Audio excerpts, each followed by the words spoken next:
A Flight to Heaven. Written by Barbara Cartland. Narrated by Anthony Wren. Chapter 1, 1903. Lady Chiara Fairfax had never felt quite so cold in all her life as the chaise came to a halt in front of a tall Georgian house that stood not far from the towering spires of Ely Cathedral. Shivering, she stepped down from the chaise onto the cobbles of the little street that wound its way up to the great cathedral. It was just tea-time, but the sun was already low on the horizon, and black storm clouds were blowing across the darkening sky. A heavy, drenching rain began to fall, but Chiara felt glad. As if she waited in the street for a few moments, the raindrops on her face would hide the fact that she had been crying. It was so kind of her best friend Elizabeth to invite her to stay, and she did not want to arrive looking utterly miserable, but she simply could not help it.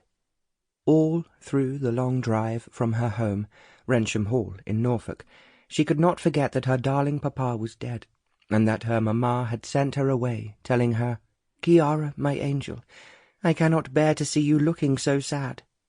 You must go and spend some time with someone of your own age, and try to laugh again and be happy." The blue front door of the Georgian house flew open, and a tall girl with a glorious mane of red gold curls came bounding down the stone steps, a beaming smile of welcome on her face. "Chiara, my dearest, dearest friend in the whole world, what are you doing standing out here in the rain?" Elizabeth must have been watching out for Chiara from her bedroom window overlooking the street. She threw her arms around Chiara in a joyful hug. "Oh, I'm so glad to see you. There is so much to tell you. Oh, but you poor thing, you must come inside at once." Elizabeth then seized Chiara's hand and pulled her up the steps and into the warm, brightly lit hall.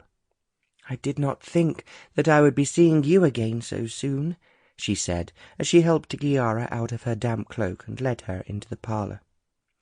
The two girls had attended a renowned school for young ladies in Cambridge, and they had finished their studies a few weeks ago before Christmas.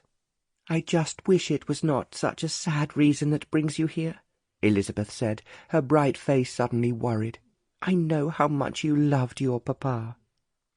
Chiara sat beside Elizabeth on the sofa in front of a crackling fire, and wiped her hand over her wet cheeks to push away any lingering tears. Yes, I did, so very much," she managed to say, although her voice felt weak and shaky. Lord Fairfax had loved Chiara too. He had fallen deeply in love with Chiara's mamma quite late in his life, when all his society friends believed that he would remain a bachelor forever. But the beautiful young Italian dancer, Signorina Minotti, had stolen his heart completely, and, to the outrage of his family and friends, he had married her and embarked on 20 years of blissful happiness. Chiara was their only child, and he adored her. She was an enchanting girl, graceful and dark-haired like her mamma, and shared her talents, and she could dance and sing almost as soon as she could walk. "Look at you, my darling baby. You are just like a little fairy," Lord Fairfax would say to her in his deep voice, rumbling with laughter, as Chiara tried to pull him to his feet so that he could dance with her.